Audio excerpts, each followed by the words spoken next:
मेरा आनंदी माँ को बहुत बहुत धन्यवाद, और नरहरी भाई के लिए बहुत बहुत धन्यवाद, और गुरुजी के लिए धन्यवाद, विनोद भाई के लिए बहुत बहुत धन्यवाद, और सुरेश भैया के लिए बहुत बहुत धन्यवाद, जिन्होंने मेरी बेटी के लिए नया जीवन दिया है। जब से मेरी बेटी पैदा हुई थी और उसी दिन से मेरी बेटी बीमार पड़ी रहती थी, और पता नहीं कहीं कहीं ले गए, शिमला से लेकर और चंडीगढ़ से लेके इलाज किया है, पर वह ठीक भी नहीं हुई और बहुत पीड़ा में रहती थी, जबकि उसके खाना पीना और दवाइयां भी मुंह से वापिस आती थी। और जब हम बिल्कुल ही माँ बाप इसे बिल्कुल ऐसा ही था कि अब हमारी बेटी नहीं बचेगी, और कुछ सोचने लगे अब कहाँ ले जाएं, तो फिर सोचते सोचते काफी सोचा, और फिर हमने फोन सर्च किया है कि यूट्यूब में देखती हैं कहीं होगा तो नहीं इलाज करने का। तो फिर हमने यूट्यूब सर्च किया और माता के लिए हमने फोन किया। तो जैसे हमने फोन किया तो बोले बेटा ला दो, क्या पता आपकी किस्मत में कहीं सही ना हो जाए, तो ला दो, आप तुरंत लाओ।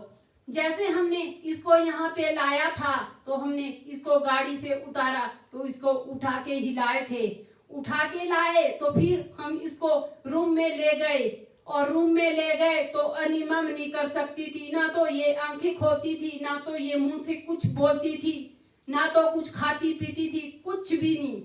इसकी बिल्कुल उम्मीद भी नहीं थी, और आंखें इसकी गले में पूरे इसके सोजन थी, और आंखें इसकी बाहर बाहर थी। और जैसे भी हमने अनिमा कराया तो गीता दीदी बोली दीदी मैं पुराती हूँ, भैया ने इसकी ड्यूटी लगा दी कि दीदी मैं पुराती हूँ। मैंने बोला मुझे तो कोई भी पता नहीं है, मैं कैसे पुराऊंगी।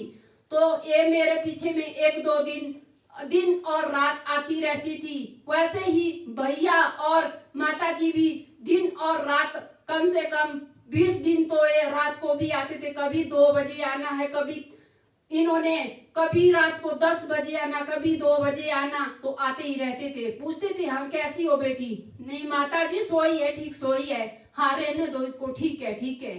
तो इसने बहुत ही हेल्प की है, गीता दीदी ने बहुत ही, जब तक हम यहाँ थे 2 महीने बहुत ही हेल्प किया।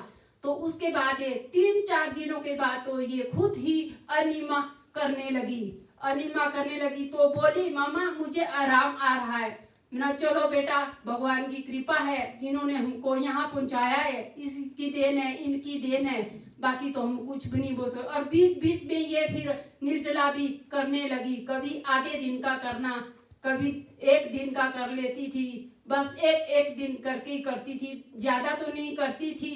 शायद एक निर्जला से इसके लिए काफी आराम आ गया। तो फिर उसके बाद फिर जब 20-22 दिन हो गए तो इसने चलना फिरना भी शुरू कर दिया, नीचे ऊपर पौड़ी उतरना भी शुरू कर दिया कि मम्मा मैं अब ठीक हो गई हूँ, मुझे घर जाना है। फिर तो इतनी हो गई कि मुझे घर जाना है बेटा, हमने ठीक होना है। तो हमने यहाँ पे 2 महीने लगाए, 2 महीने के बाद हम घर चले गए। घर में भी हमने यही फॉलो किया है, मैंने बोला बेटा हमें रास्ता मिल चुका है एडीएस से, इसी में ही जुड़े रहना है, दवाई खा के क्या हुआ था आपका विनाश।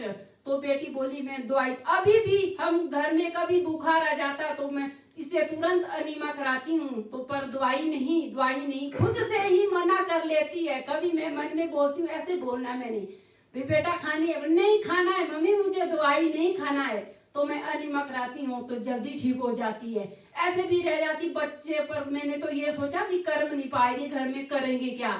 तो इसके पापा 2 महीने के बाद 10 दिन के बाद जैसे हम घर गए तो 10 दिन के बाद इसके पापा ने वापस ला दी, और उन्होंने 10 दिन भी लगाए, और मैंने भी ठीक होना है, उनको भी रहती थी पेट की पीड़ा, तो 10 दिन उन्होंने भी लगाए। उसके बाद तुरंत घर आ गए, और 2 महीने के बाद हम 1.5 महीना के बाद हम अब दोबारा आ गए।